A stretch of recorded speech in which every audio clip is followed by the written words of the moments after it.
Not yet. Okay. Please just, sorry, good afternoon. Can we just give 1 minute? Yes, good afternoon, distinguished ladies and gentlemen. It is my honor to welcome you all to the Unlocking Industrial Growth series, specifically focusing on the evolving oil and gas system. Today, we confront one of the most pressing issues facing the nation's economic future, that despite vast natural resources, a vibrant population, 6 decades of oil wealth, and several policy shifts later, Nigeria's industrial base remains low. So the essence of this session is to develop a paradigm shift for industrial expansion and economic diversification, taking into account Nigeria's unique challenges and opportunities by using the oil and gas system as a developmental pathway. So our panelists, leaders in energy, industry, and policy will tackle these issues to ensure we move from diagnosis to solutions. So just a bit of housekeeping before we start. I want to implore all of us to please put our microphones on mute so we can have a seamless conversation. And if you have any comments or questions, you can use the chat box, preferably the Q&A box. And at the end of the session, for about 10 minutes, we'll have a slot for Q&A. So at this point, I would please like to welcome Engineer Mansour Ahmed. He's the Private Sector Co-Chair, Industrial Policy Commission Steering Committee, to please deliver the welcome address. You're welcome, sir.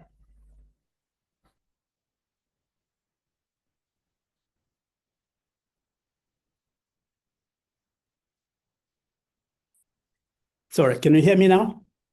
Absolutely, sir. Thank you.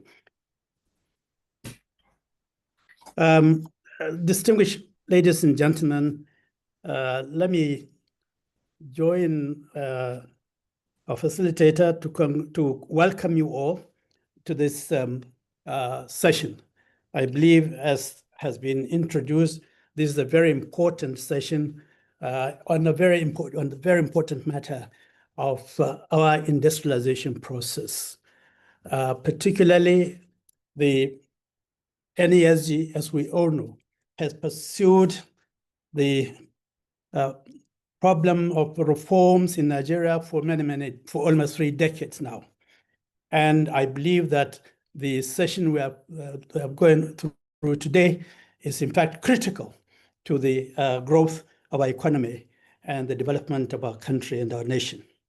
So my role at this on this occasion is essentially to welcome all our participants and to thank you for sparing your time and your thoughts on this matter.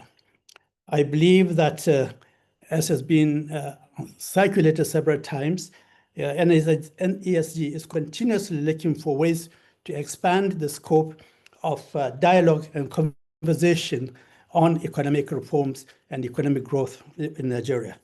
And over the years, we have dealt with different issues under different frameworks.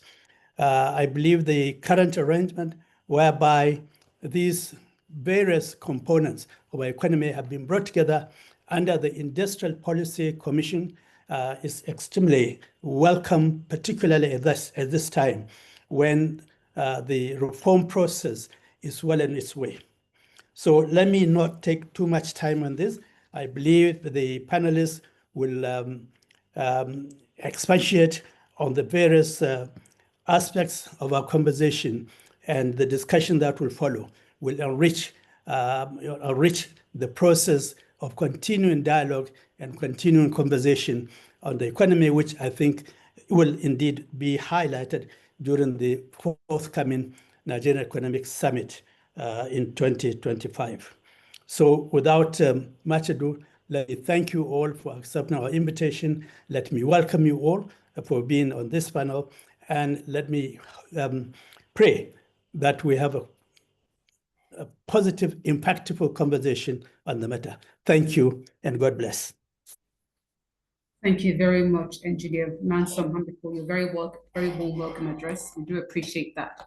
I do not know if Mr. Kelvin Emmanuel is online. He's the co-founder, CEO of Dairy Hills, and thematic lead of NESG Oil and Gas Thematic Group. He'll be taking us on context setting oil and gas as center point for economic transformation, the case for reforms.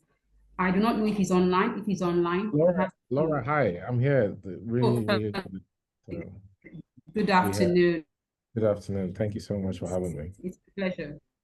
Yes.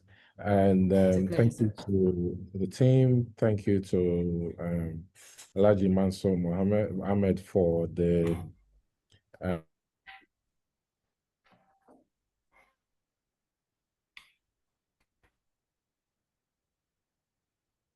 Sorry, we've lost him. Yes, it appears so. open interesting time. Great, okay. Mr. Kelvin Emmanuel, are you online? We can't seem to hear you. Okay. Can you hear me now? Okay, yes, please. Please go on. Yes. I said we live in very interesting times, especially when you consider the activities of the last 12 months, the fact that the midstream sector just came alive after more than 20 years. And considering that, the government has expended $18 billion to turn around maintenance for 445,000 barrels of installed capacity for Port Harcourt 210, Warri 125, and Kaduna 110,000 barrels. Considering also that the production of crude has dropped from about 2.2 million barrels to about 1.55 million barrels net of condensates within the last 12 years. And the government went from getting about $3 billion of FX flows from the oil and gas sector, from operators and JV partners, to just around maybe $250 million per month today, which is a steep decline. And within the same intervening period, you've seen like the Naira drop 90% because the oil and gas sector contributes about 85% of FX liquidity to the balance of payments for the central bank. And considering that you've had institutional issues in the sector with, issues around, is NNPC able to continue the current JV model it's operating? And you've seen divestments from IOCs, Total to Chappal. You've seen Mobil to Seplat. You've seen Shell, SPDC to Renaissance. And most of the IOCs have gone offshore, and there is a resurgence of investments in PSC fields offshore. We've seen Bonga North added to the Bonga family, Bonga Main, Bonga North. We're expecting H1 FID to be commissioned within the next 2 quarters, and Bonga Southwest to be commissioned in Q4 of 2026. And you've seen the domestic indigenous players, members of Independent Petroleum Producers Group, do debt and equity investments, export facility, PXF, to fund, the resurgence of idle fields and new fields onshore.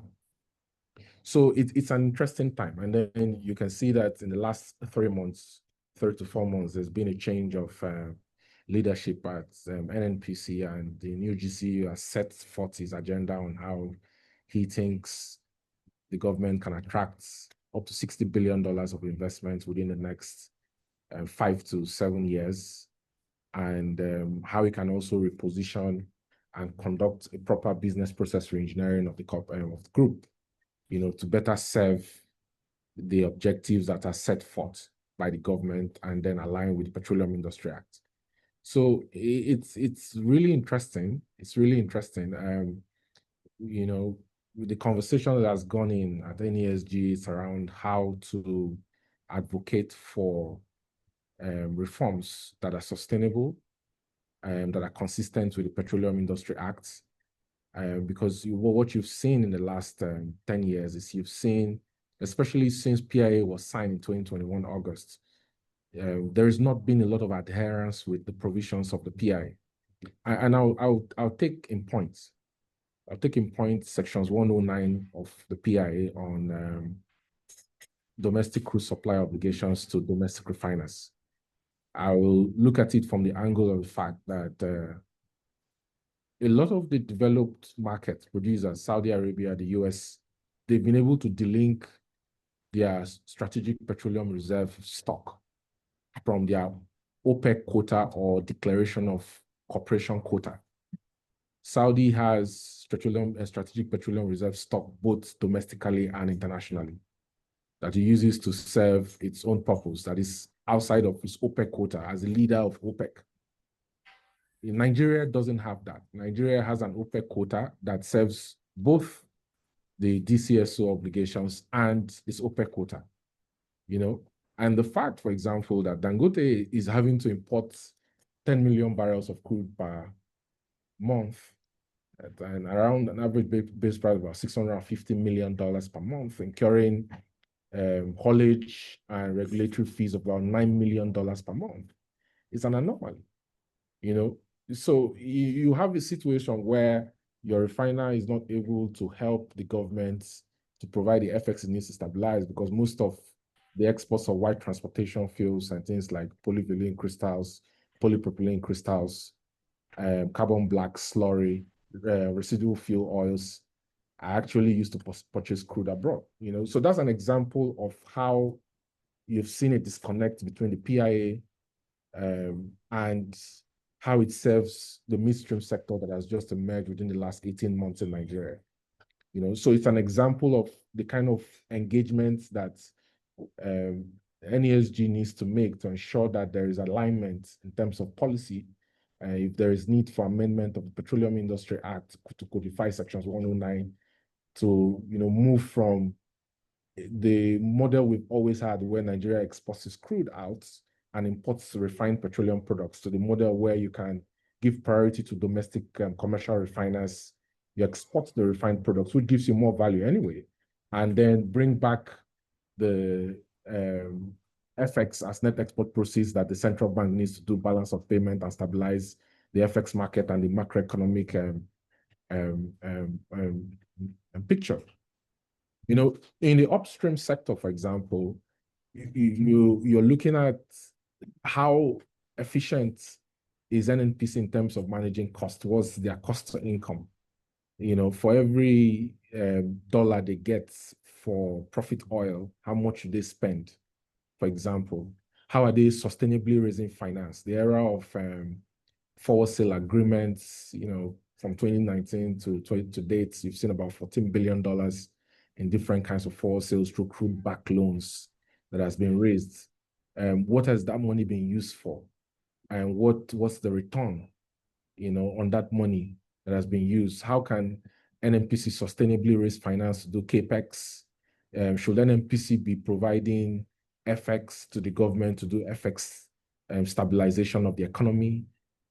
How do we transition from the era of subsidy payments for under recovery to the era of free market pricing, demand and supply, as provision in sections 205 of the Petroleum Industry Act?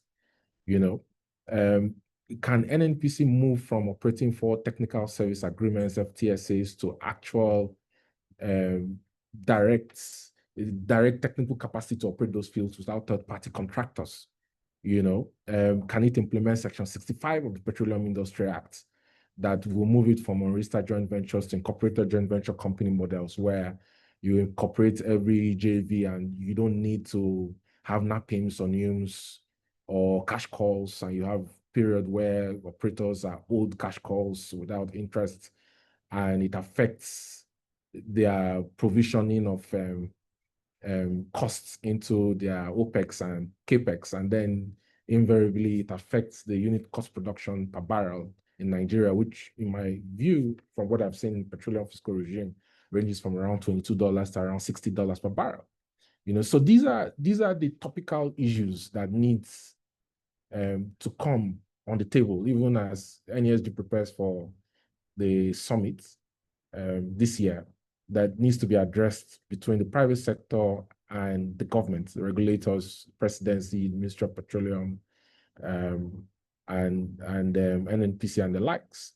So it's my pleasure. I'm happy, and I welcome you all, and I thank everyone who is today part of this meeting. Mrs. Funmi Ogbu, Alhaji Mansour Ahmed, and everyone, all the panelists. I thank you so much, and I look forward to fruitful deliberation. Thank you so much. Yes, thank you so much, Mr. Kevin Manuel, for giving us that backdrop in terms of oil and gas. I can see that there's a lot of issues here, even though we're looking at oil and gas as a kind of a developmental strategy for industrialization. There's a lot of work to be done in the sector. So without much ado, we're going to move to the next session where we'll be discussing with our very esteemed panelists. And I'm going to first of all introduce our panelists. First, we have Dr. Aminu Abdullahi Isiaku.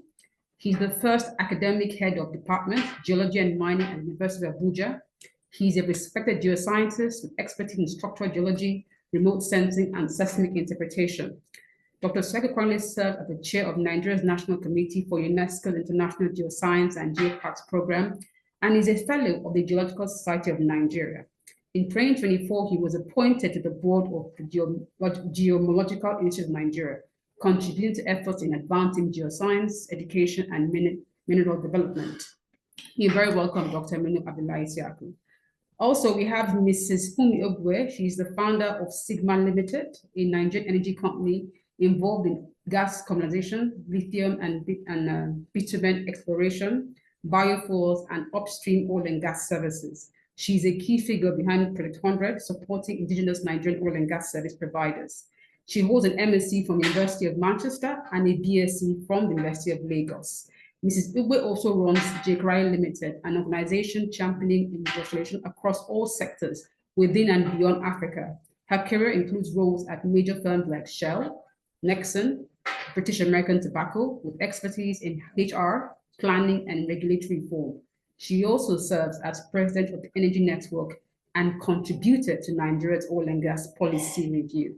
And finally, we have Dr. Taiwo Adebola Agunleye. He's an associate professor and senior research fellow at the Nigerian Institute for Advanced Legal Studies. He specializes in petroleum and energy law, especially within Nigeria and international contexts. He was previously a legal advisor on international matters at OPEC, where he handled complex legal issues for petroleum exporting countries. Dr. Ogunleye has contributed extensively to legal scholarship on Nigeria's petroleum industry and actively participates in legal forums and policy discussions on energy regulation, making him a prominent expert in Nigeria and international petroleum law. I welcome you all to this discussion. And just to put some things in context before we start the discussion, because I think I need to let our participants know how dire our industrial sector is. I mean, Nigeria's industrial landscape remains significantly low and statistics are quite sobering. They're very low statistics. It ranks 98 globally on UNIDO's Competitive Industrial Performance Index and has a manufacturing value added per capita of only about $216. This goes behind countries like South Africa, Tunisia, Egypt, and Morocco. And similar, according to the Nigerian Bureau of Statistics, it suffered a downward trend, moving from 16.84% in the first quarter of 2023 to about 12.6% in the fourth quarter of 2024, reflecting very, very broad macroeconomic issues. In fact, it has also been reported that 767 manufacturing companies has shut down in 2023, with 300 expressing distress. So we believe that the oil sector, rather than catalyzing resource-based industrialization, has entrenched an enclave model of development, unfortunately. This is in comparison to countries like Finland that applied RBI strategies to move from paper mill to manufacturing of Nokia phones. The same can be said for Norway and Sweden that have built strong linkages between natural resources and innovation throughout integrated clusters. So based on this, we're just going to talk to our industry experts to throw some light on the issues that I've raised. Dr. Aminu Isiaku, I will just start with you.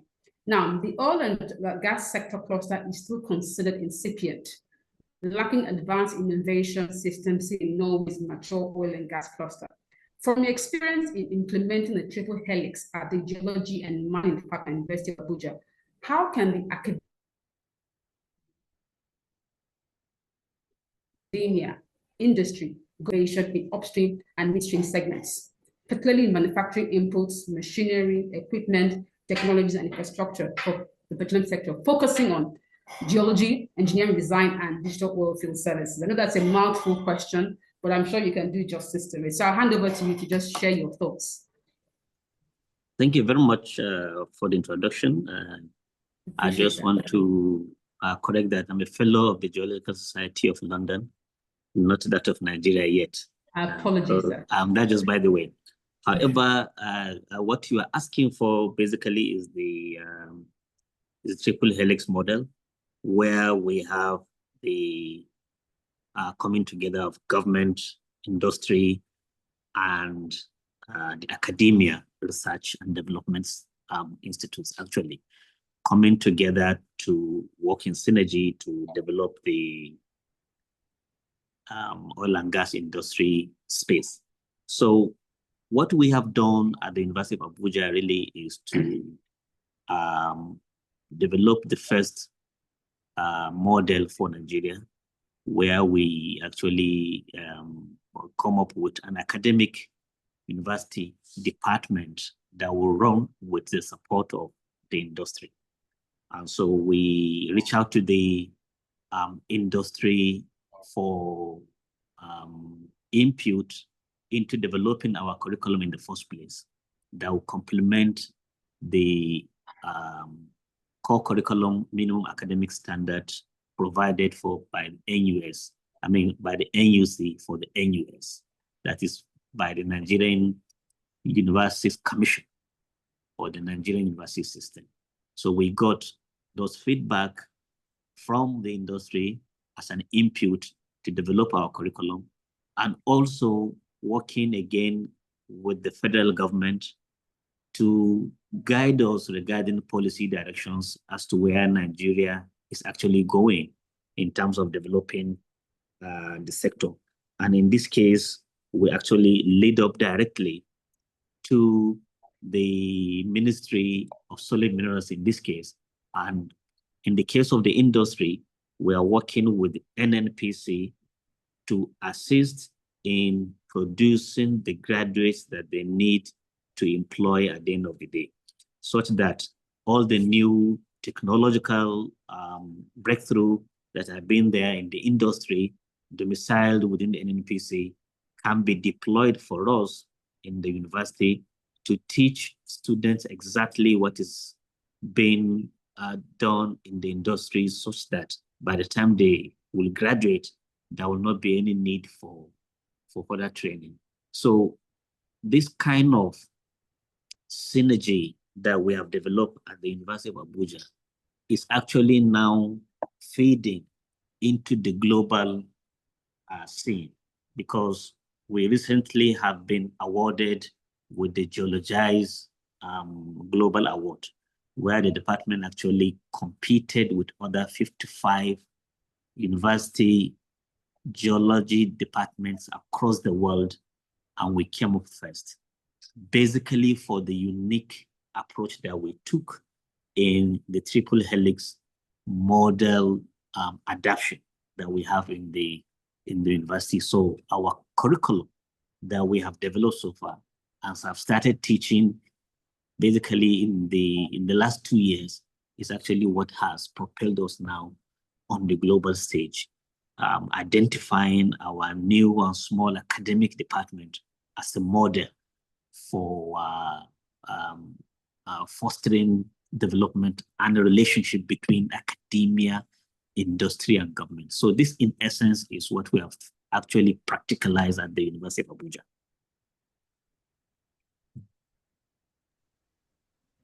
Thank you, Dr. Isaac. Your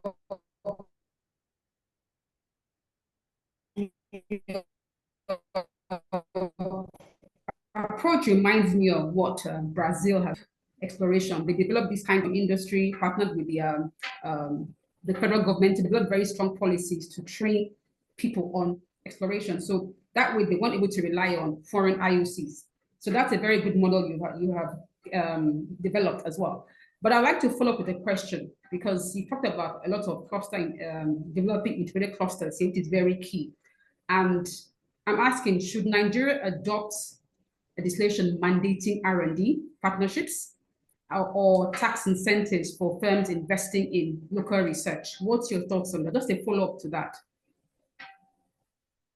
I think investing into the R&D is now no longer fashionable, it is a necessity, because without developments in R&D, you really cannot have any meaningful output. And if government will invest more in research and developments, and basically research is not always being done in the universities. We are reaching out to the industry to partner with them to create their own in-house R&D units that will be as vibrant and even more than what we are having in the academia, because research within the academia may be practiced in silos. And you can see certain output of research coming out from the academia that will end up within the academia and not being really practiced anywhere in the industry. However, if the industry itself, the players in the industry are investing a lot more in R&D, for many reasons, it is going to ease the way they do their own operations, because they will innovate and develop novel approaches to solving their local problems. However, working alone too in the industry without reaching out to the academia is not going to give us a comprehensive national approach to R&D development. So I think if we are going to have a vibrant R&D sector in Nigeria, it's actually going to be the one that will work in harmony between both government feeding in the policy angle, and then perhaps giving them the funding, and then of course industry also coming up with funding and research problems for the academia to dwell on and actually work out together to resolve. Absolutely. Thank you so much. I'll just move on to Mrs. Funmi Obwe, CEO of Sigma Limited. Your company's success under Project 100 illustrates how targeted interventions can unlock SME growth in the petroleum service and supply ecosystem.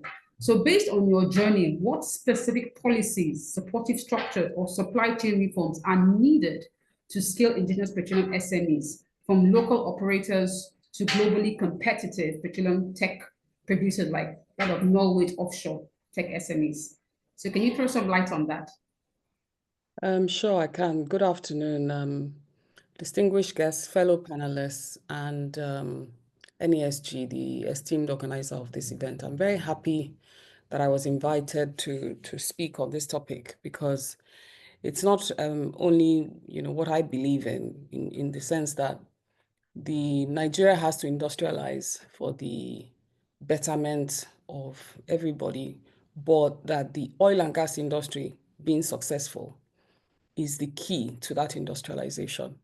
I'm a firm believer in that. And so I'm very happy that I've been invited to join this conversation. As I was introduced, my name is Funmi Obwe, and I currently serve as CEO of two companies, Sigma Limited, which is the one that is a Project 100 company, and Jake Riley, that is a consulting and contracting organization that focuses on public sector reform and organizational change management, skill development, and creating a platform for industrialization. So I think it's very apt that I was invited and I'm here. I'm also the immediate past president of the Women in Energy Network and one of the founders. There were three of us that founded it. I'm one of them. And I currently serve as the Assistant General Secretary and the Publicity Secretary of the Oil and Gas Trainers Association of Nigeria. So I'm an activist and advocate, but I'm also a practitioner. I'm in the field and I'm constantly engaging government on policy changes that are required. And so when I got the question, I was very happy that I was, like I said, asked to share my perspectives on building globally competitive petroleum-based service industries, particularly taking lessons from Norway. So I'm very proud that my company, Sigma, was selected out of over 8,000 companies that participated in that Project 100 initiative. It was an initiative that was established by the Federal Ministry of Petroleum Resources when Dr. Kachiko was the minister, and anchored under NCDMB. And so out of over 8,100 companies were selected. It's a visionary program, really, and the aim of it is scaling to the size of people like Halliburton and Schlumberger, the global service companies in the world, because this is how they started as well. So it was an initiative aimed at scaling 100 high potential Nigerian petroleum service and supply companies to be globally competitive. And we were very excited to be part of it. Over the last 5 years that we've been part of it, we have benefited from the scheme or from the initiative. I was personally sponsored to attend the Global Petroleum Show in Canada, which was supposed to expose us to original equipment manufacturers and potential partners. And also we were invited to go to the universities in Canada just to see the linkages between research, academia, and industry. Unfortunately, none of us that went there came back with any success.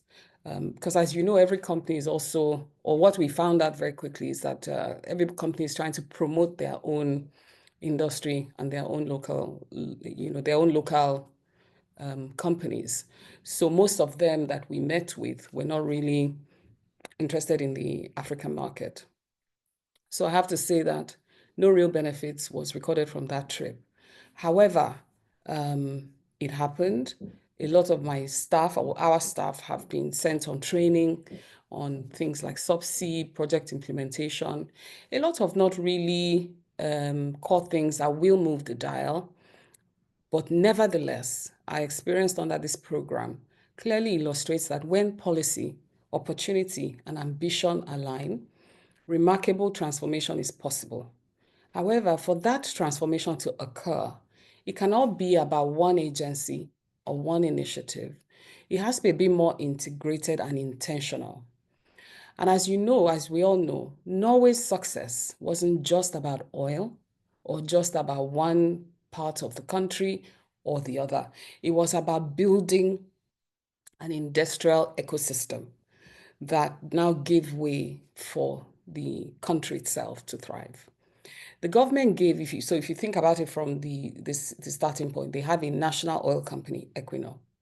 The government gave them autonomy to operate on the basis of commerciality, whilst nurturing a network of local suppliers that have evolved into global players like Aker Solutions and Subsea 7.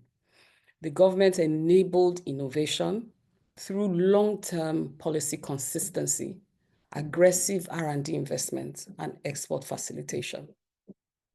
Unfortunately, I cannot really say the same is happening in Nigeria if you think about the way the NNPC operates. In our case, there's a lot of involvement from the political perspective, and we don't really have that policy consistency. Having said that, the PIA is aiming to provide that, but I cannot say that we're there. So in Nigeria, having said that though, Project 100 has given us visibility, some critical capacity support, but to truly replicate Norway's trajectory, we must deepen reforms. We must deepen reforms through, number one, long-term aggregated demand contracts. If somebody asks me today, or any one of us on this call, something as simple as, how many valves are you going to need on an annualized basis over the next 5 years? We can't answer that question. So I feel that there must be long-term aggregated demand contracts, multi-year contracting models with clear local participation targets, help SMEs like us to plan, invest, and specialize, just like Norway did. The practice we see currently is that jobs that are suitable for companies like us is always short-term. I mean, we spend a lot of our time bidding and bidding and bidding for the smallest things. And so we can't plan and we can't deepen our capabilities. We can't secure investments. Even when we do see long-term contracts, they're usually on a call-off basis, in which case we don't know for sure whether those services will be called off or not. And therefore, it doesn't enable that sustainable development to occur. Secondly, there must be incentives for innovation. We need funding. We need to fund joint R&D. I mean, as the previous speaker said, it's very important that we're developing local IP and adapting technology for our uses. You know, like I said, if you think about our visit to Canada, and even when we go to all these global technology shows, a lot of them are not targeted at Nigerian markets or the African market, for example. So we must do that ourselves. We must repurpose tools, softwares, and offshore systems for our environment. And so that funding for technology adaptation is critical. And that can only occur when, even for those of us that do take the bullet and do it, there's incentives. Thirdly, industrial clusters. Industrial clusters are very important because without that infrastructure bedrock, you cannot survive. Norway built oil field service hubs with shared infrastructure. Nigeria must invest in industrial parks that house SMEs, provide access to fabrication, testing, and logistics infrastructure. The NCDMB started something, you know, we're aware of it, but where they are precisely and whether they are continuing with it, we don't know. We haven't really seen that traction, and that bedrock is important for because by the time you are building your own infrastructure yourself, you're not competitive. So shared infrastructure is critical. The fourth thing that I'd like to highlight is very important, is export pathways. We build capacity. We must be able to utilize that capacity internally within Nigeria, but also outside Nigeria. SMEs must be supported to scale regionally through export credit guarantees, training in international standards, and business development support across regional footprints that is happening in Africa. There's so many countries now in Africa that have discovered oil. There's no reason why Nigeria is not driving that. But like I said, it has to do with a lot of intentionality and an integrated approach. Not lip service, not one-offs based on, you know, whether the person likes your face or don't like your face.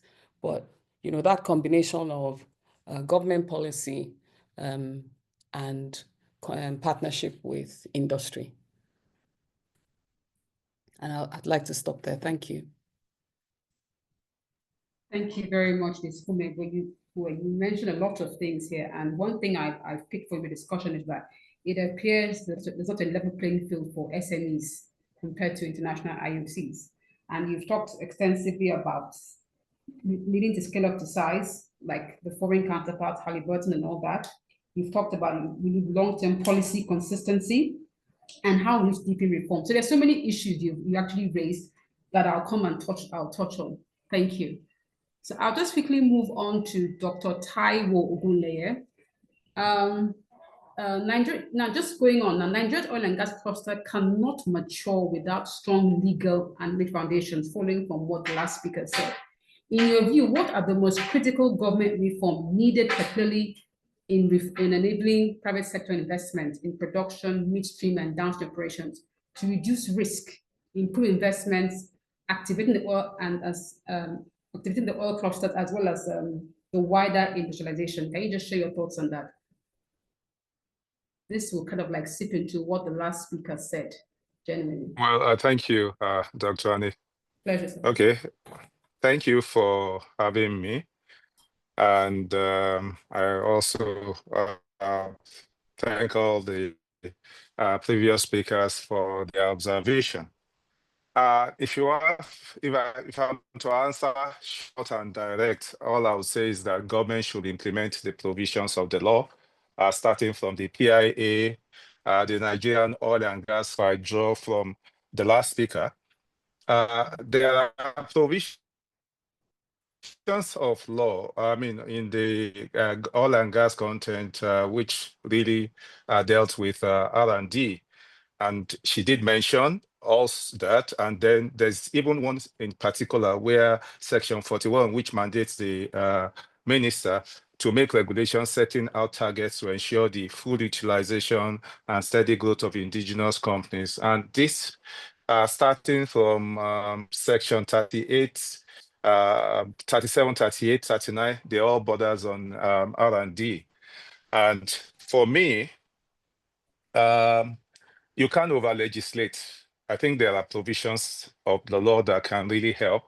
If we're talking of a reform, the question should be what is broken that needs to be fixed. If the law makes a provision and it's not adequately or sufficiently implemented, it's a different thing. But I can say from where I am and I stand today that there are provisions of the law that can address a sizable number of issues that are being raised here. And that the government has not implemented, just like Mr. Kevin said, the full decades a reform at this level because it took us 21 years before we got to the point at which we are. I know, and I was in the process of at least the drafting of 2, and I know what it took even before we got this out. But the question is, what we have now aligns with the policy, the gas policy, as well as the petroleum policy. And most of the issues that will help in ensuring investment, industrial development are being really addressed in all it's a challenge is the lack of implementation. UPLC and NNDPRA, they have a responsibility to formulate policy and give strategic directions to the institutions and provide general guidance in carrying out their functions. And they have a host of functions that they need to implement. For instance, when it comes to production, which Mr. Kevin mentioned, there's a section 73 there, subsection 2, that mandates the NUPLC to publish licensing rounds plan. They are supposed to have that over a period of time. So the issue around the inadequacies arise in the real sense of it. Then the acreage management is also another provision, which is in section 70, section 60, 68. And then 93 was talking, it's mentioned the issue of relinquishment, which would reduce or end acreage hoarding, and then provide incentives for companies, and then you can do licensing rounds for even smaller fields. So we have quite a number of things that are supposed to be implemented by the regulatory institutions if they go ahead with implementing the responsibility to develop open access rules. So the point mentioned by the last speaker with regards to infrastructure would be addressed when you have either invest in that area. And then you also have a responsibility for NNDPRA to promote economic principles in terms of development of infrastructures with regards to midstream and downstream. These are provisions of the PIA. They are all there. So the question we should ask ourselves is, why are they not implementing it? I think to a large extent, if the board, because the board was dissolved sometimes in 2023, and up till date, nothing has been done about that. If there's a board, I believe the institutions will be able to perform as they ought to, because the responsibility that has been saddled with the board goes a long way to ensure that they implement the functions of the institutions. And the question is, if we say there is a lack of, there are gaps now, the gaps has to be based on what are the things in the PIA that they are having challenges with that they cannot. But I have studied both the policy, the petroleum policy, the gas policy, the PIA, and at this moment, I cannot do for us to be at an industrialized level. Now, in terms of clusters of industrial whatever, there is ONE there, which has been established over a period of time, which is a free gas zone, and also the one by the Content Development. But there are a number of things that are out there, and for me, I think it at this level, I cannot but say just implement the law to the letters. How they are going to do it, I believe whoever is in charge of the board may be able to steer the direction and also develop what you call a strategic plan for the implementation. But what is in the PIA now is sufficient, I believe, to a greater extent to get us to the level of other countries that have been mentioned in this at the moment.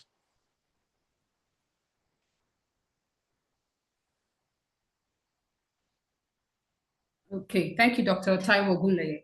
Now, Doctor, you've really talked about the fact that the laws are there. There really no gaps. The laws are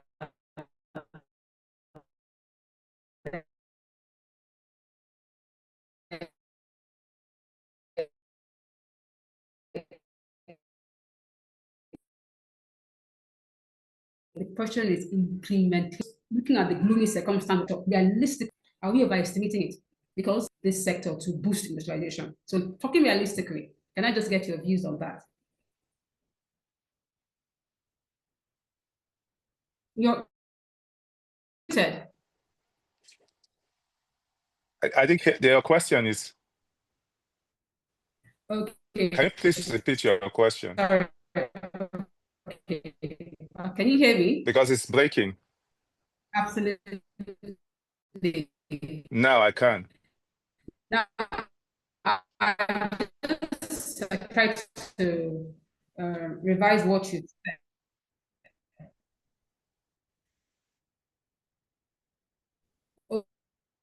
Okay, can you hear me now, sir? Problem is not that we don't have the law, it's and there's implementation because we're relying on the petroleum industry to essentially galvanize. Oh my goodness. Okay, I was asking you that, can Nigeria's oil and gas sector realistically catalyze broader manufacturing, or are we overestimating its potential? Because you've talked about the fact that implementation. So I want to get your feedback on this. Are we overestimating the sector? I think doctor's line is bad, so I'm not to waste. I wouldn't think we're overestimating the sector. For instance, Good. Hello? Yes, I can hear you. Can you hear me? Yes, very well. Hello? We can hear you. Well, I believe we have realistically, and to be sincere, NNPC, by virtue of Section 64 of the PIA, is the largest holder of the equity gas in Nigeria. And therefore, this, is singularly important in monetization of domestic gas export in Nigeria. So if government holds that by virtue of Section 64, are we saying that we have a challenge with regards to the law? The answer to my mind is no. And role to play in ensuring that the state, we have a policy, and most of the provisions of the policy are being, enacted into law. And you have also the midstream and downstream regulatory body that has a responsibility to ensure a number of the provisions are implemented. So the question is, where is the challenge? Is it in the implementation or the absence of those laws? To my mind, the laws are there. Implementing it is another thing entirely. And that takes the political will. And the political will is beyond us, in my view. Fantastic. Thank you very much. I think you just hit the nail on the head that it's all about political will. Because even if you have the best laws in place, if there's no political will or no government buy-in, I think the law will just be a dead letter. So thank you. I'm just going to quickly go back to Dr. Aminu Abdullahi. Just to ask you, what structural barriers have you encountered in setting out this triple helix model? And what would it take to embed this collaboration to scale across Nigerian universities? So what challenges have you faced? Well, the Thank you very much for this question. Number one, the challenge is that it's always difficult to drive something that is new. So driving a new idea is always quite challenging because you will be swimming against the This tide. Helix model. Yes, you will be Dr. swimming Abdullahi, are you against. there? Yes, I'm there. Can you hear me? Yes. Okay. Oh, great. So I say, normally when you bring a new idea in a very traditional system like we have in Nigerian universities, you will face a mountain loads of challenges because you will be going against traditional ways of doing things, and also you might run in a different direction with government designated policies as enshrined in the Nigerian university system. However, within the greater industry space, within the oil and gas industry, there are gaps. Yes, we know there are the PIA is there, the NOGICD2 is there, the fiscal incentives are there, and there are infrastructure investments as well. But the governance structures across the triple helix, whereby you can pull in the academia, pull in the industry, and then pull in the government, those structures are not there. So there are gaps that need to be filled up for us to be able to drive the innovation within the industry. So if we really need to drive that innovation, these structural and governance gaps must be filled by developing like an innovation hub within the universities, within the industry, whereby you can now have an interplay of all the different players coming together to drive innovation by way of investing in R&D, by way of solving local industry problems with local solutions. And I know that the Nigerian Local Content Monitoring Development Board is doing a lot in this direction. But I'm not really sure if the governing framework within the board allows it to actually expand out and work with sister agencies like maybe the PTDF and NNPC, Nigerian universities, and the ministry to actually come together and form a separate innovation hub that can utilize a separate funding streams mainly dedicated for developing innovation within the industry space. So I think, yes, we have the laws, but the PIA itself, I'm not sure it's been designed with developing innovation around the triple helix structures in mind. So I think that is a significant gap that need to be addressed going forward.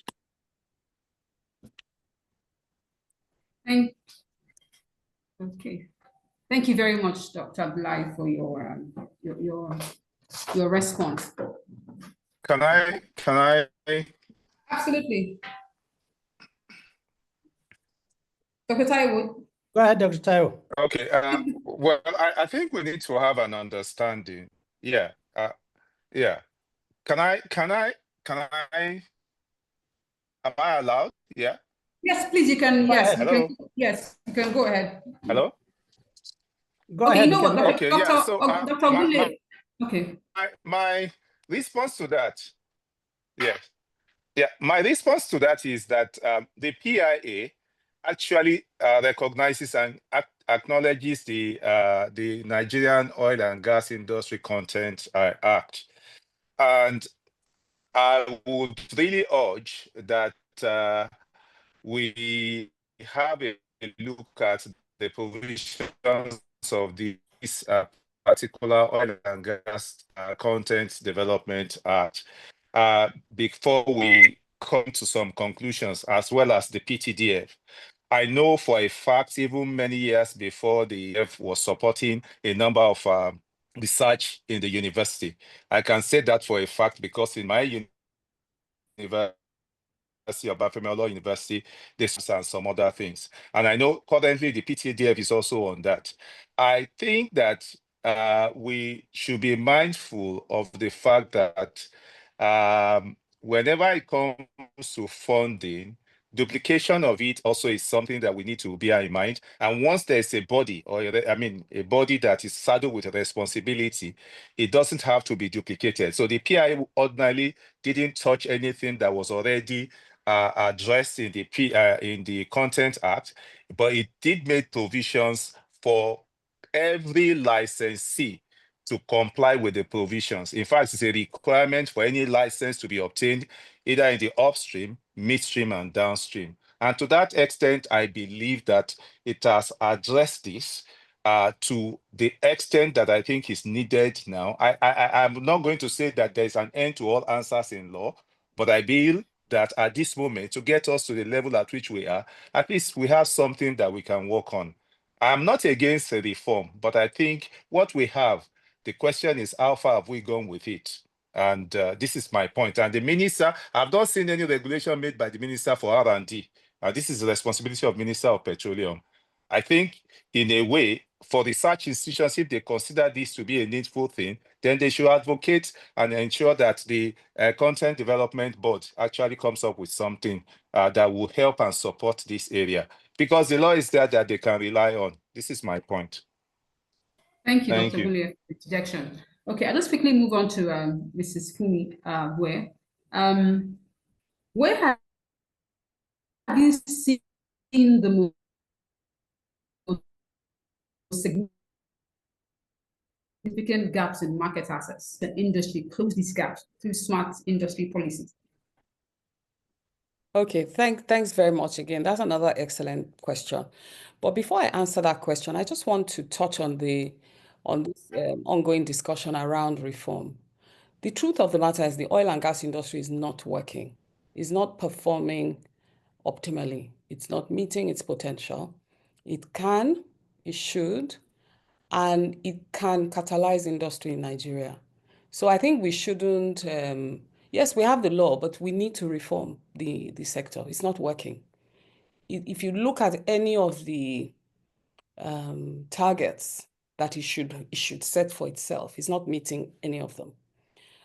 Also, when I spoke earlier and I talked about industrial cluster, and Dr. Taiwo said that we have industrial clusters, we do not have. ONE is not an industrial cluster for oil field service. That is not.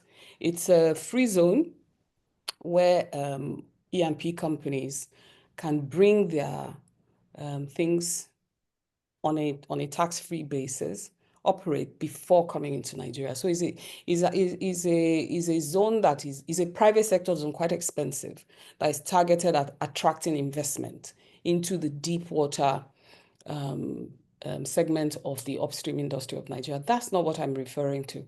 If we want to industrialize and we want to catalyze growth in the SME space, what I'm suggesting is that we should build oil field service hubs with shared infrastructure, similar to what NCDMB had started to do. But we haven't seen the end of that. So we don't know whether it will be done or whether it will be done properly. But in terms of the three core gaps, which I see, which you allude to in market access, finance, and talent. On market access, this is what I would say. Contracts are often bundled in a way that favor large multinational service companies. And a lot of them, Nigerian companies can't compete. And to compete, you have to be large. So what that we need tiered bidding structures. We need them. I mean, when I go to America, for example, they have something they call America First. There are services and companies, there are services and things that they will only buy from American companies. And in my mind, that's what we need. Whilst we need good quality service at low cost, but we also need to give access to companies, Nigerian companies. That's the whole point of local content. So we need that tiered bidding structures that provide preferential terms for Project 100 companies. And we also need more transparency in NNPC's bidding contract award system.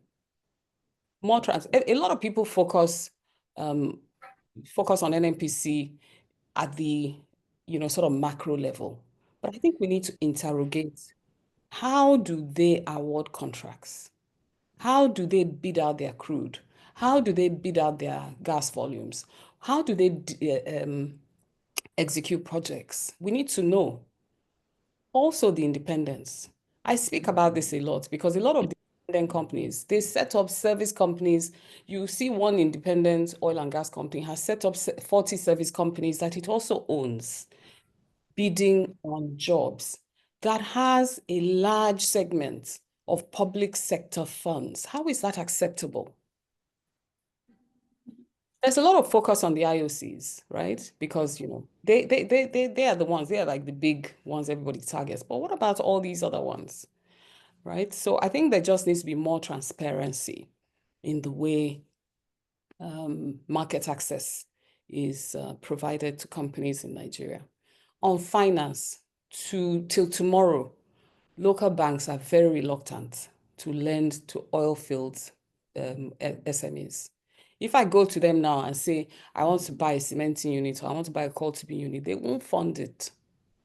They will not give me finance. So I think we need to expand access to low interest financing, contract backed loan guarantees from NCDMB, NNPC, and access to dollar credit lines for service related imports. By the time I even leave Project 100 and start talking about women-owned businesses, it's even more bleak. So I think market access finance is very important, that we target these segments of the industry. And on talent, we have a lot of graduates. We have a lot of them. Unfortunately, most of them are not qualified. They're not qualified in the specialized skills that we need in the industry. There are very deep shortages in things like subsea, instrumentation, gas processing. These things are very critical, but we have huge gaps in them. If you are even something as simple as rotating equipment engineer, you go to market, you will not find up to 1,000 that are available. So these are skill gaps that we can fill. Once we are intentional and we put our minds to it, we can skill them. Norway closed this gap by connecting academia to industry through joint certification programs. So if you look at, for example, what the Total organization is doing in partnership with University of Port Harcourt, there's like small pockets of these things going on. But what I'm talking about is across the industry type initiatives. So joint certification programs.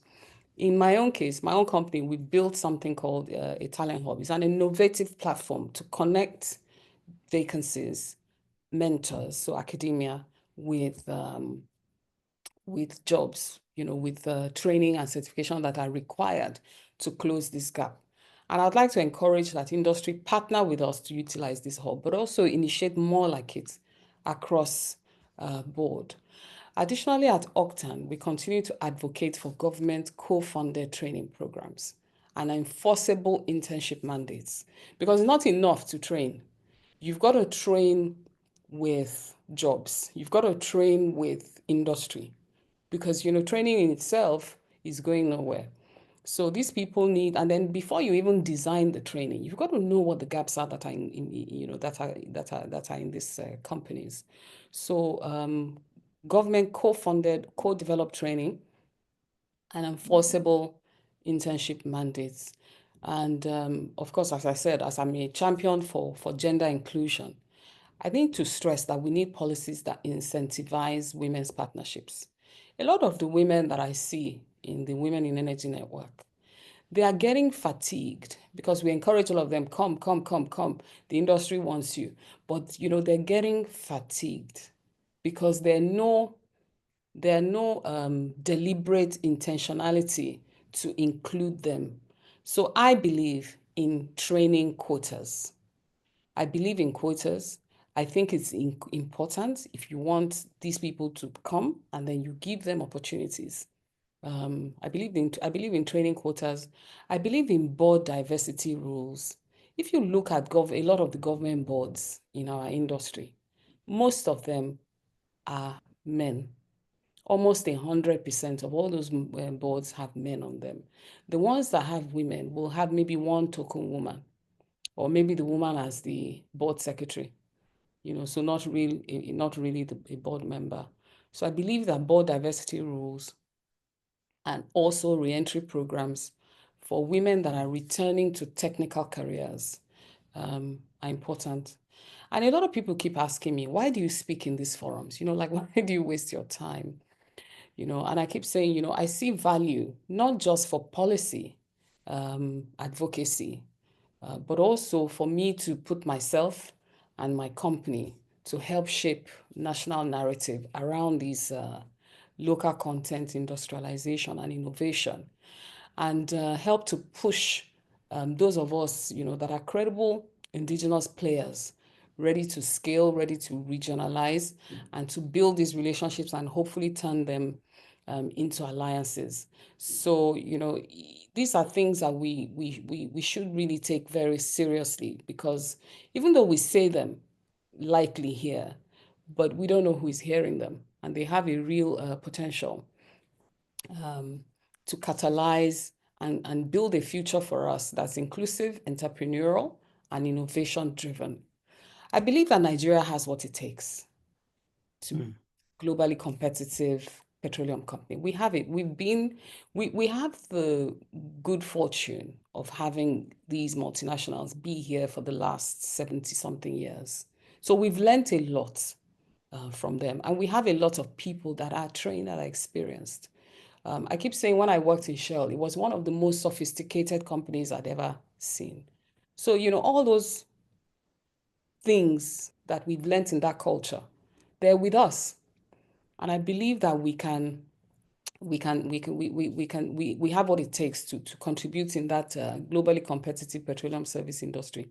But it would take bold policy, consistent execution, inclusive support. Project 100 has shown us that we have the potential, but we now must institutionalize to be successful and remain exceptional. Good. Laura, let me intervene here. Hello, Laura, can you hear me? Yes, but I was hoping we could wait, so you know. Oh, I thought she's finished. Sorry. Go ahead. And then let's just round up this session and we can have a little bit of interaction later, because we still have a little bit of time, if you don't mind. So go ahead, please. Go ahead. Thank you very much, Mr. Ahmed. Yes, thank you, Mrs. Funmi. Thank you very much for touching on those issues. I mean, we talk about the oil and gas sector having that potential, but yet there's a lot of reforms take place. SMEs, from what you have said, have been significantly marginalized, and it appears there's no industrial cluster promoted as well. You don't have access to low interest credits or so to speak. And I like what you said about tiered bidding structure.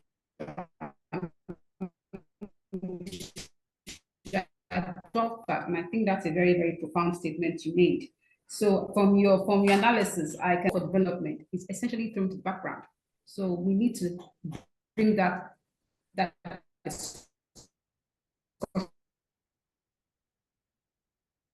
and see how we can push it. Just from your background with OPEC and NNPC, government could adapt to foster stability and trust in the investment environment. Dr. Gule, I hope you can hear me.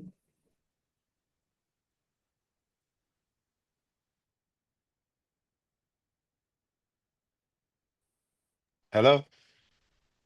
Your question again, please. I don't Hello? Hello? think you can hear. Hello? Hello? Fantastic. Okay, I see. Hello? Doctor? Hello, I can hear you. We can hear you. Okay. Oh, boy, I think Okay. your line is. I Can said your everyone hear question. me? Should I repeat myself? He would like to hear the question, please. Sorry, Ms. Dr. Yes, Bule, yes, please. do I repeat myself? Did you get the question or should I repeat myself? Yes, please. Okay, I saying didn't hear your question, so that's why I'm saying you should please. Okay, apologies. Okay, I said from your background with OPEC and of course your experience at the Attorney General's office, what legal innovations on accountability mechanisms have worked elsewhere that Nigerian government could adapt to foster stability and trust in the investment environment?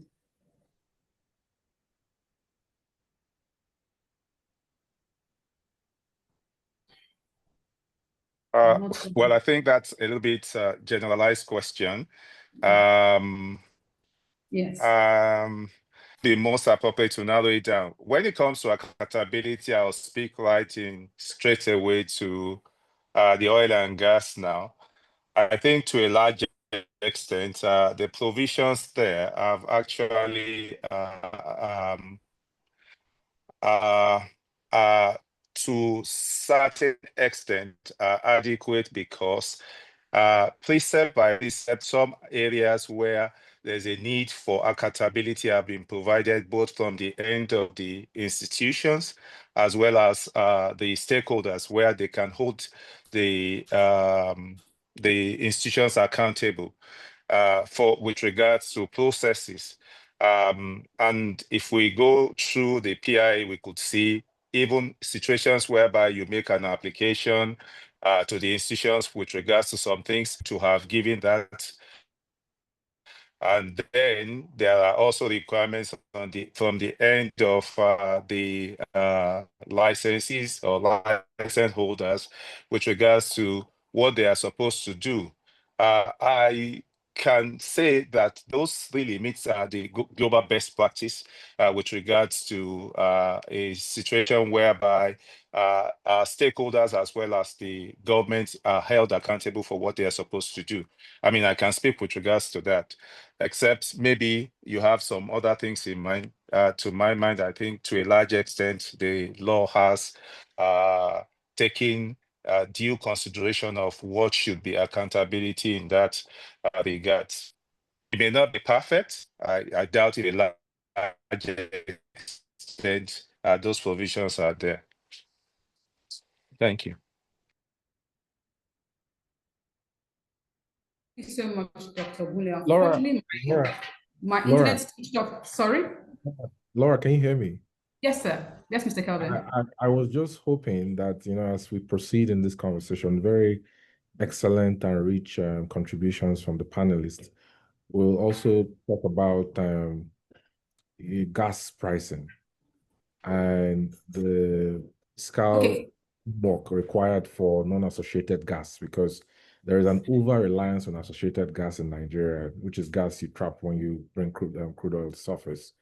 As the government prepares for transition gas as transition fuel, as the demand for natural gas increases. For example, Dangote entered and he now requires about 660 million scoff of gas for urea processing daily, and is planning to triple his capacity.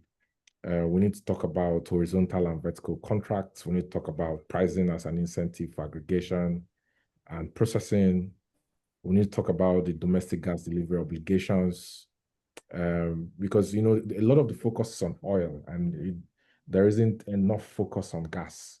DigiDeal versus willing price producers path, like the fiscal framework that the government needs to create in order to attract investments into non-associated gas fields, both onshore and offshore. Thank you. Okay, Mr.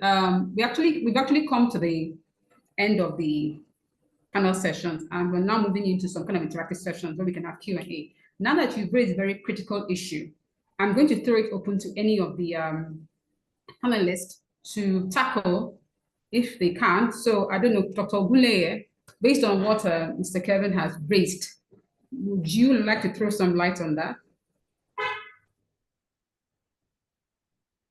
Well, it's in real terms, I mean, forgive me if I appears to be an apologist of the PIA, but I know what it took us to get to that level. And I do not, I mean, it was given assent by the president in 2021, we're in 2025. And so to a large extent, we still have a long way to go with regards to some things which we have something that is perfect. I shouldn't be misunderstood, but there's this saying that we have, even while the process was on, what is broken? People talking about reform, and it's a welcome suggestion and recommendation, but I think it's also important that we be specific about what we consider is needed. And here is the approach that I always have to issues. If you have a problem, then we identify it. Then whenever there is a recommendation for reform, we'll be able to say this specific provision has been found deficient in this particular area. And to that extent, we need to address it. Now, this is just the first point I want to make. I think that we have in the new tax act, which is supposed to come into implementation, some provisions which have been addressed, although it's still being studied because we realize that some provisions of the presidential executive order has been incorporated into it, addressing issues about greenfield, which I think touches on some of the things that Mr. Kevin also mentioned. And also there are provisions already in the PIA which also relates to areas of infrastructure development, the Tax Act. Because the implementation is still till 2026, January, and the recommendation came from the regulatory institutions with regards to what is needed for the development. I mean, I would say that it is premature now to be able to talk about the adequacy or otherwise, but I think that government also is mindful of that. And I note the observation of Mr. Kevin. I mean, but one thing that would also be helpful is to see if he has had the privilege of going through this act, things that are to be addressed, which I think will be helpful in this regards. This is just my quick comment on that. Thank you, Mr. Gule. Now, I want to first apologize to Dr. Aminu. He wanted to make interject a comment based on Mrs. Fumi Obue's responses. So, Dr. Aminu Isiaku, you have the floor. I apologize. I was meant to call you back. Thank you very much. I skipped. Sorry about that. No, it's all right. In fact, what the other speaker talked about is actually true. However, I have also acknowledged that what we have in the country at the moment is that we have agencies within the oil and gas industry doing their things within their own mandates, but they are working in silos. I am a product of PTDF scholarship, both master's and PhD in the UK. So I'm very much aware of the mandates of PTDF, and I know that they also have local scholarships, and also they have chair professors where they sponsor research in various universities. But if you now marry that with the mandate of the Local Content Monitoring Board, the NNPC, the Ministry of Petroleum, the core academia, you realize that everyone is working in silos and that there is no coordinated approach to developing national R&D ecosystem.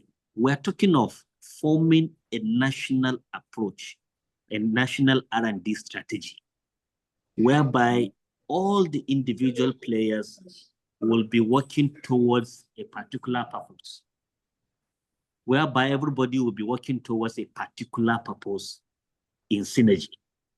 And the other speaker also discussed about lack of qualified graduates in Nigeria. Yes, we have university graduates, and I also agree that many a times those graduates are being found to be unemployable by the industry for many reasons, because also the universities are working in silos. The industry is also working in silo. The government that developed policy and provide funding is also working in silo, and there is no coordination. So universities will graduate I will bring out students as graduates based on the existing curriculum that they are working on. And that's the bridge that we have developed at the University of Abuja. We went straight to the NNPC, for example, and we told them that we are based in University of Abuja. I mean, we are based in Abuja. Your corporate headquarters too is based in Abuja. So if there is any university that you are going to approach to support using your corporate social responsibility funding, it should be the University of Abuja. We can try something. Why wouldn't you come and join us in practical terms and assist us in graduating our students, both in terms of lecturing at the university, in terms of deploying up-to-date technological software skills to the university, and also taking our students to see what you people are doing in the field, such that university graduate will say, yes, I have been to an active exploration site, seeing by doing whatever it is that they are doing in the industry. So that is what I mean by connecting these silo operating entities into a unilateral direction where everybody is moving at the same time towards developing an innovation ecosystem and championing a national R&D strategy. So I think by the time also now you have NASENI, everybody is doing, you have NOTAM, all these agencies have mandates. They have acts that establish them. They are all working towards, NASENI is working towards championing NASENI Act. PTDF is working towards championing PTDF Act, everybody like that. But we don't have a comprehensive national R&D strategy. So I think that is the gap that even the PIA has not resolved. And until we come together, we will consistently be complaining about unemployable graduates, lack of strategy in innovation, no local content development around many aspects that we are doing in the industry. So this is the point I want to really hammer, and that's exactly what the triple helix model is actually talking about. But we have it in Nigeria in theory, or we have it being practiced by individual agencies, but there is no coherent approach towards that. Thank you very much. Yes, thank you very much, Dr. Abdullahi. Now we're going to go into Q&A session. If you have any questions, you can please raise your hand. Could I possibly contribute to the conversation around gas? Absolutely. Yeah, if that's possible, yeah. Please. My company, Sigma, participated in the gas flare commercialization program 2 years ago, and we were awarded one of the flare sites. And in that 2 years, we have tried to get physical access and get the operator that we have been awarded the flare site to allow us to take the flare site and process it for commercial purposes. And I say this because Nigeria is a signatory to the Paris Agreement, and we've committed to reducing flare gas emissions, greenhouse gases. And we also understand conceptually that we need to make money from gas, yet this very simple initiative, we can't progress with it. And for me, that's the reason why I think everyone's sort of still thinking about associated gas, because Nigeria remains, unfortunately, an oil export-driven country. We're still not really thinking about the oil and gas sector working for the benefit of the local economy. And I think because gas is one of those things that if you want to develop gas, you must know where you're building your pipeline to. And you must have those gas purchase agreements and your infrastructure, properly planned out before you can build it. And therein lies the challenge. What are we building for? Are we building for power? Are we building for industry? If we don't understand those two things, we will not do any gas projects, and we will not be able to attract industry and financing into those midstream projects. And if you also think about it, who has been tasked with this, to drive this initiative at a national level? Who? So we've had like the decade of gas. Before then, we had the gas master plan, and everybody agrees that the Nigeria LNG company is one of the most successful entities that involve government in Nigeria. Why do we not want to replicate many more Nigeria LNGs? But perhaps having some targeted at all the different power plants that we have that don't have gas and so are not running, or all the industrial hubs that we build that remain moribund because they don't have power. So that's what I think is we're quite short term. Let's just sell that oil cargo. Let's fund the FAC this month. Let's have money to run our budget and run the civil service. I believe that's the issue why gas development has not really taken off. But NNPC have these 7 critical projects and things that were developed through the gas master plan that really should catalyze gas development with intentionality on our part. But it remains it remains oil because it's the quicker one to do. Yeah. So I just wanted to contribute that. Thank you, Mrs. Fumu.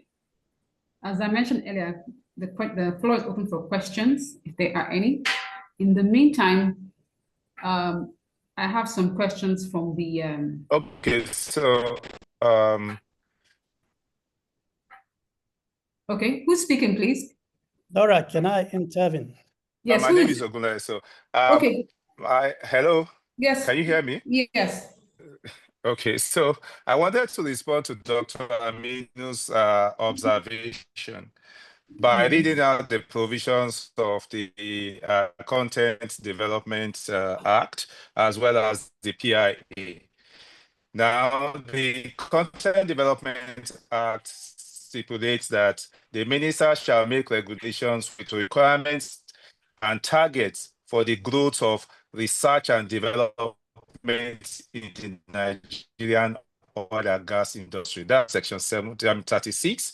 And then section 309 of the PIA actually says that subject provisions of any other enactment except Nigerian oil and gas contentions of this act will prevail, meaning that this particular PIA recognizes the provisions of the PIA, of the Content Act, meaning, and it does not want to have provisions that will be inconsistent with it.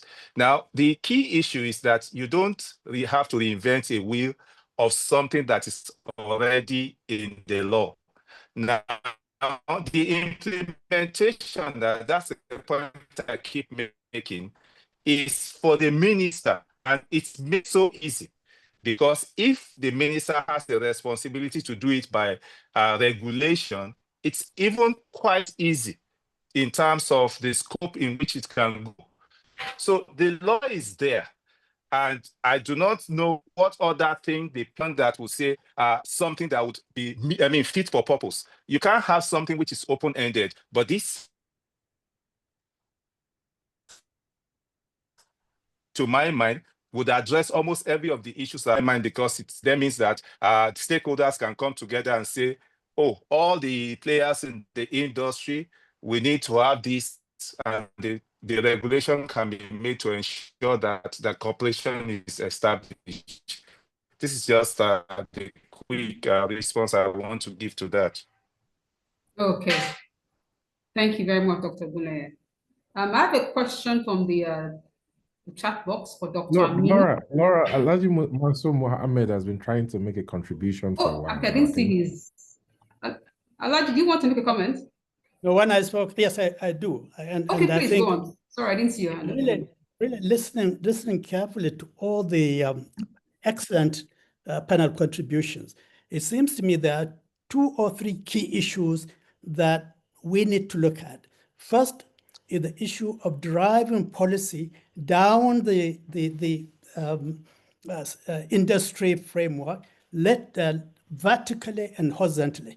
What I hear is that we have policies, perhaps sometimes in isolated areas, but they are not sort of brought together to ensure that there is consistency in the policies. You have the oil and gas policy, you have a gas development policy, you have local content, but all these are actually should be brought and synthesized together. And I think what we should be looking for is there anything that we can do, perhaps set up a framework for driving policy implementation, so that a policy that is made is implemented consistently, and where it affects, that is laterally and horizontally.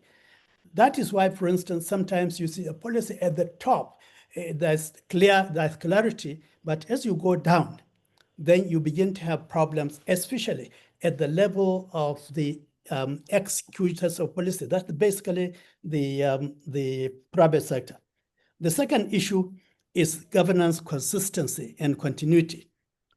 You have a situation where the oil and gas policy, for instance, has been now sort of finalized. It's comprehensive. It may have some gaps, but you have a situation where the implementers of those policies, those that will govern the implementation of the policies, keep changing. So we have a situation where every 3 or 4 years, because of the political cycle, the top management of institutions that are responsible for driving policy are changed. And then, of course, you have discontinuities.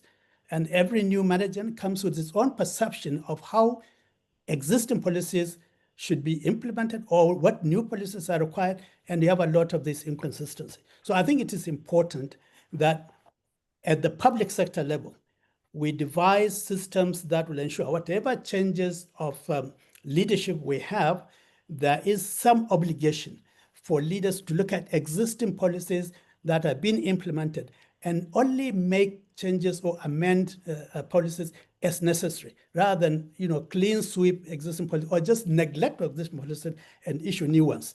So it may be a framework issue, and I think we have talked about also the third one, which is really what I think one of the contributors has highlighted, that is skill development, especially at the lower levels and especially in the public sector area. I think it is important that we recognize huge investments have to be made in skill development and upskilling at every level.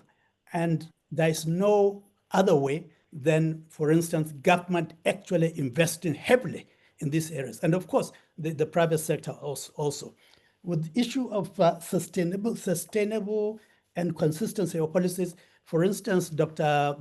Aminu's contribution, to me, it reflects this very clearly. I know about 3 or 4 years ago, the TED Fund, organized a massive, a huge committee involving a large number of professors from the universities, private sector operators, and of course, government institutional leaders to look at this R&D particularly to look at this triple helix proposal and try to, provide a proposal for comprehensive R&D development framework and policy, including a national R&D funding arrangement that will ensure, as Aminu said, that all the three key participants in in development, the private sector or the industry, the academia, and indeed the government sector, are all involved in driving R&D in a way that ensures impact on the economy. This was literally swept out the moment the then chief executive of TED Fund left. So I think we need to look at these issues and see what can we do to obviate them. And finally, I would also comment on the fact that the private sector, and I think this is something that NESG can do well, needs to track policy implementation over time and be able to raise issues where policies that are clearly well-intended and fit for purpose are not properly implemented. And we should find a way of identifying which level of governance is actually responsible for implementation, for effective implementation, and how can we ensure that they do actually do what they need to do. Thank you. That's what the comments I wanted to make. Thank you. Thank you very much, Alhaji Mansur. Is there anyone that wants to ask any questions before I look at the chat box?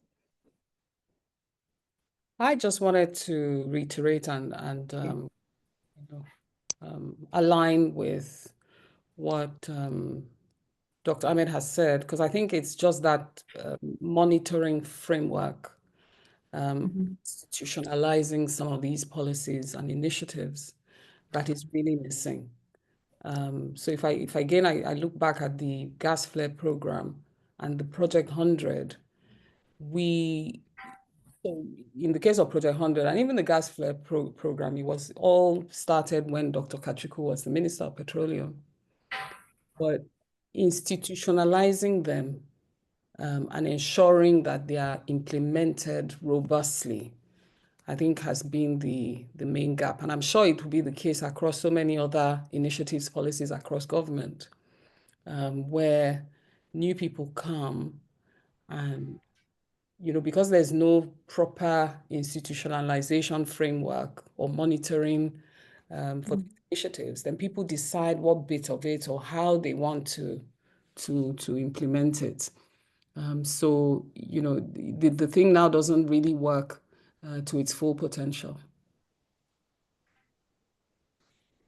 Thank you, Mrs. Ogwe. Now, Dr. Amin, there's a question for you in the chat box. It says, do you see any risk with the absorptive capacity of the oil and gas industry, of the graduates from institutes like yours, and the effect this will have on the long-term sustainability of the program?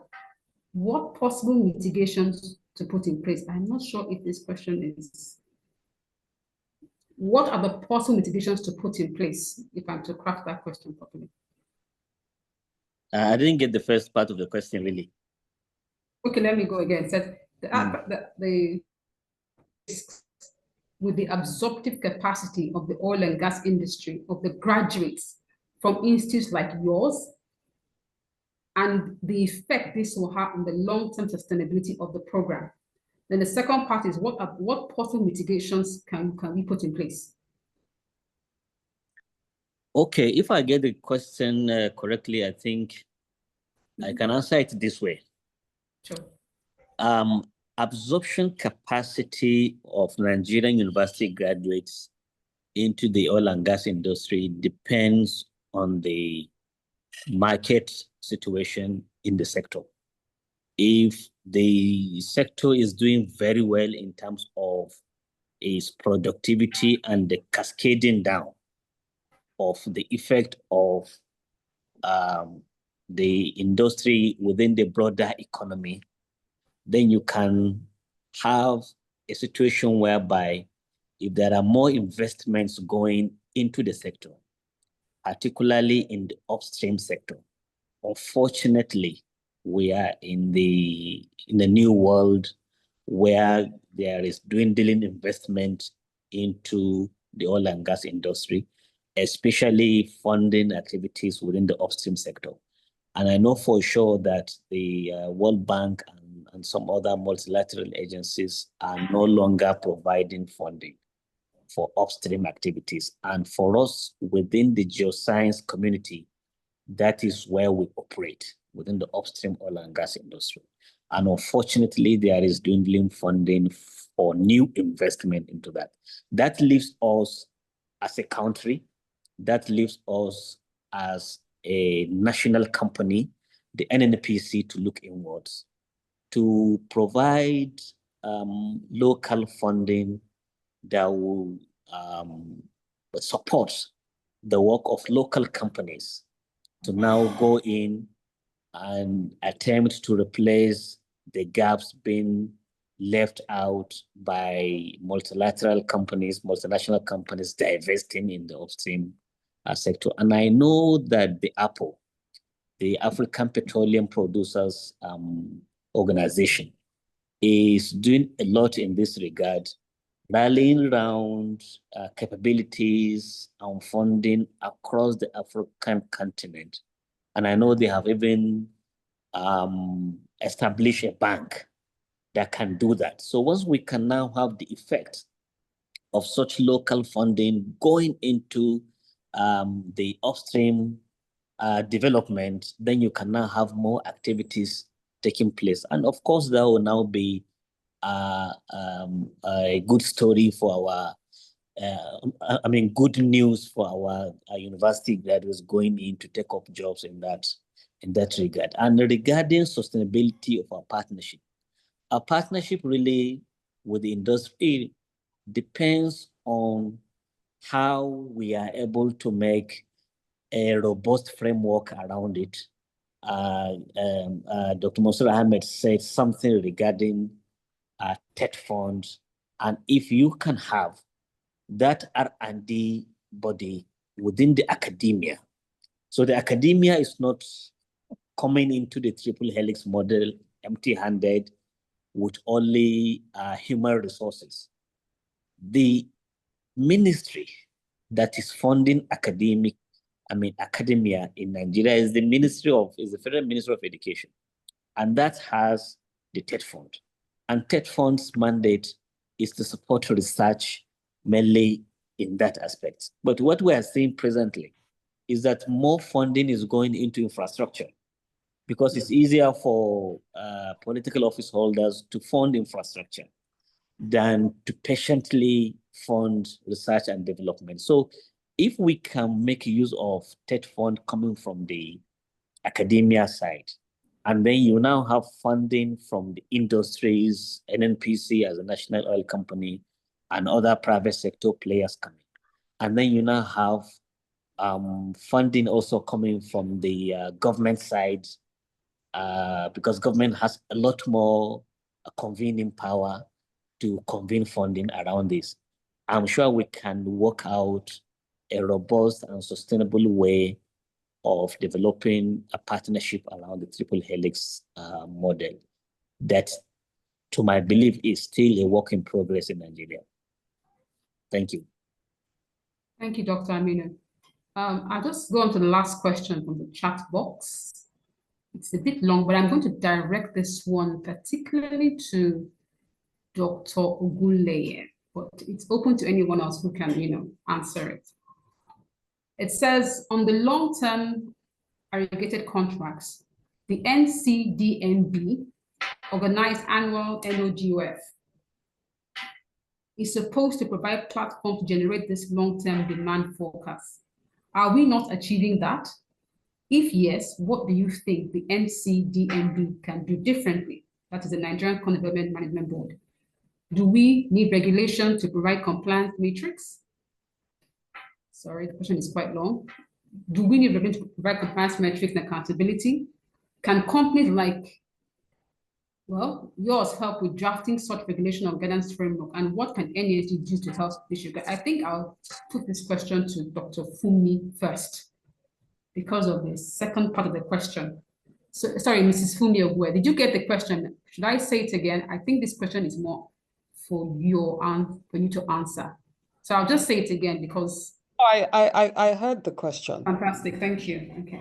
Company partners with NCDMB to organize that event. It's called NOGOF, Nigeria Oil and Gas Opportunity Fair. Sure. It's a platform for oil companies, so E&P companies, to come and present their plans over, sort of 3 to 5 year horizon, so that companies can, service companies such as mine can plan their activities. But these are non-binding, and they are it's just what you have in the pipeline, and they are, like at the macro level. So somebody can come and say, for example, we're going to do Bunga North development in the next 4 years. It's not a contract-led platform, and it's not at product level. So when something is not at micro level, is not at product level, is not a firm commitment that they are indeed going to do that project, or that they are indeed going to give you the work. So you haven't been through a bidding process. You don't know precisely what the scope is and which one you are going to win and do. Then it doesn't address the point that I was making earlier, where you have an long-term aggregated demand contracts. So I'm now sort of saying that NOGOF is fine. It's a fantastic platform for you to come and hear what is in the pipeline, but you sort of can't bank that. Can't bank it. So you still need things at various other levels as a business for you to be able to really invest and plan and specialize, like Norway has done. Okay, thank you very much, Mrs. Fumibo, for responding to that question. I think that we've come to the end of questions and answers, except if there's anyone that wants to ask any last minute questions, but I think we've run out of time. I'll just quickly round up our discussions and look at next steps. Now, from our discussion so far, there is no doubt that research and development is key. Dr. Aminu talked about industrial clusters through the triple helix model, which is imperative, but however, he's talked about a lack of need in natural direction R&D. In other words, there's no funding, so to speak, for that section, and then it works in silos. So we need to develop that sector. That's this triple helix model, because that is essentially what countries like Finland, Norway, Sweden have done to essentially achieve resource-based industrialization. Secondly, Mrs. Fumi Ogwe talked about SMEs, the importance of SMEs for industrialization. However, this sect has been marginalized totally. She talked about several things that we need. They need something. They need what I would call that she talked about banks not being able to finance some of their projects. She talked about they need low interest financing and access to credit lines. So there are a lot of challenges in that sector. And she also talked about women in businesses as well, that there are not enough centers for women partnerships. So these are things we need to look into as well. Then, of course, in terms of the PIA, I asked a question where the PIA really is essentially a developmental strategy of internationalization, and of course it is. But however, the law, the policy, the implementation is lacking, so to speak. The laws are there, so to speak, but there's a implementation gap, and that can be a lot of issues. Governance inconsistency, lack of political will, and even the turnaround of the governance board. For instance, we just talked about that there's a new board coming on board now. So there's just this turnaround, and with that, there is no continuity. So that's a challenge we have seen. Then, of course, looking at capacity. From what we've said, there's no capacity in the sector. There's no technical capacity, and Nigeria is very tech dependent as well. So we need to build capacity for skilled workers. Mrs. Fumi talked about how we can't even assess these sort of skilled talents around. So we need to also look into that. And of course, looking at gas as well. Nigeria is so focused on exporting oil and exporting gas that we don't look at it domestically, even though there's a gas master plan. So that's an issue we need to also look at. Then, of course, we need to track policy implementation. One thing I've understood that for the last 60 years, Nigeria has had several industrial policy shifts, but it's as if implementation is not catching up to policy. So we need a kind of framework on how we implement this policy, which is very key. And just to round up, lastly, I would say that, yeah, I think I've rounded up what we need to look at. So yeah, we need to track policy implementation. That's where I'll just end there. So without much ado, we've come to the end of the session for today. And I want to thank all our speakers for their very, very, very interesting content. I can say to the intellectual vigor in this conversation. I want to thank I want to also thank Mrs. Funmi Ogwe for your time. Alhaji Mansour Ahmed. I want to thank Dr. Aminu Abdullahi, and I want to thank Mr. Kelvin. Apologies, I just missed your first name. But I want to also thank you for shedding the light and putting things into context for us as well. On this note, I'm going to hand over to Professor Peter Akwe to close the meeting for us. Professor Peter Akwe, I believe you're online. Yes, thank you very much. Thank you, Prof. Thank you very much, Dr. Laura Eni, for your very able moderation of this session. I'm standing in for Dr. Muda, the facilitator for this Industrial Policy Commission, who is unavoidably absent. He's actually engaged in another function that he could not possibly join us to close this session. But just to say that it has been a very stimulating session, and I guess for those who have participated, we've all learned a lot, particularly with respect to the evolving issues in oil and gas ecosystem in the country. Our resource persons have been wonderful, Dr. Aminu Abdullahi, Mrs. Funmi Ogwe, Dr. Taiwo Ogunleye, for setting the pace and actually leading discussion on some of the areas that they have intervened. That has helped to put everything in perspective and made it much easier for those of us who are not even experts in the industry to follow the discussion very well. Just to say that the Industrial Policy Commission has designed a 4-part program to accelerate Nigeria's industrialization, leveraging on oil and gas cluster. And in this regard, plans are on the way to developing an industrial activities, around the oil and gas resources of the country, so that we'll be able to leverage them. Also, the Commission is proposing to extend this to other commodities such as agriculture, minerals, and marine resources of the country. The expectation is to be able to address the governance gaps identified in these sectors, and in that respect, create an enabling environment for the development of this sector. Ultimately, what the Commission intends to achieve is to shape Nigeria's industrial policy, redesign it based on these insights that we would have received from the various activities that have been lined up. So on behalf of the thematic lead for this thematic group, Mr. Kelvin, the facilitators for this Industrial Policy Commission, Dr. Muda and Lumu Fesi, I would like to thank all of you for participating and hope that you will join us in future programs. Thank you and good afternoon. And we must thank Dr. Peter Akwe for that very interesting closing remarks. Thank you, Peter. Very much, Professor Peter Akwe. Much appreciated. Thank you. So on this note, we've come to the end of the session. Thank you all. Thank you. Bye-bye all. Bye-bye. Thank you. Bye-bye. Bye.